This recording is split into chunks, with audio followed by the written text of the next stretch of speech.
Hey, you mentioned you want a rematch with George. George has said in interviews that he feels he took your confidence away and you haven't been the same fighter since then. For you, why is that important for you to get that rematch against him? Well, he fought a wounded, very sick fighter.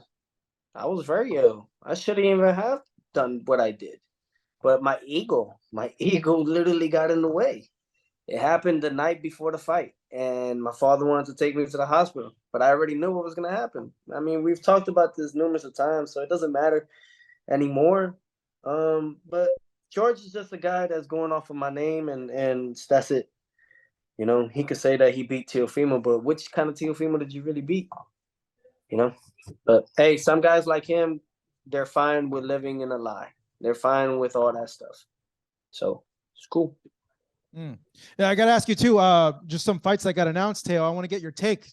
Benson Crawford. Yeah, well, last time we talked, you called it what? Takeover talks. So or takeover. So this edition Takeover of one Takeover. on one. Hey, yeah, you mentioned it, Spence Crawford, bro. Break that down for us, man. Who do you see as the guy coming out with their hand raised on that night? It's a good question, man.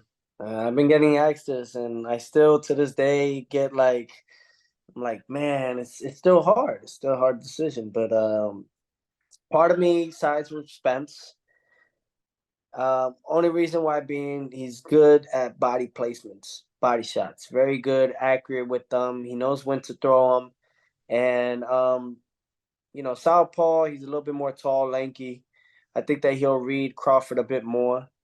In the sense, and also on top of it, he has the ring generalship, that he has the experience. He's faced top calibrated fighters.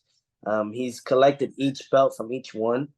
Um, and I think he has shown adversity. Not saying that Terence Crawford doesn't show that. Just stating off of his end.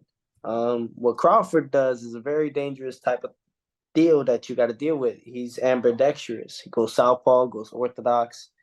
Um, he's able to counter when you're throwing midway. So it's a great matchup, great fight. Crawford's a bit chinny, but to what extent, right? To what extent? So you know, um, Spence is the bigger guy at 47. I think he's a bit stronger than Crawford, but Crawford is just his body's growing into that division a lot more. Um, but I just go off of the competition Spence and Crawford have gone through. I think Spence has gone through tougher competition. But I like both fighters. I think Crawford is a tremendous athlete, tremendous fighter. He does things in the ring that no one has really ever seen in boxing. So it's gonna be a great fight. I know for a fact, though, one thing's for sure, that this fight's not gonna go to distance. Oh wow. Yeah, this fight definitely won't go to distance. Both those guys do have a dog in them. Definitely got something to prove. Crawford has a little bit more to prove because he'll be supposedly, he will be the first guy to be a two-time undisputed world champion in two weight divisions, with this win, and also beating the guy that holds all the belts mainly. So it's a great matchup. Mm. Do you see at all one thing that separates either or fighter in this fight? What's gonna separate is gonna be conditioning, Mm-hmm. and the effective amount of punches with the jab. Mm. Yeah, the jab, because Crawford likes to throw his jabs. That's how he finds his range, and then he picks you apart.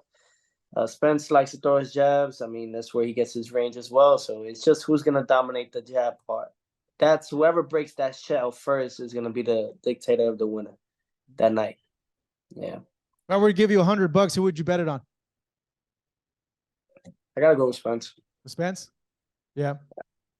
Yeah, I may lose my money though, but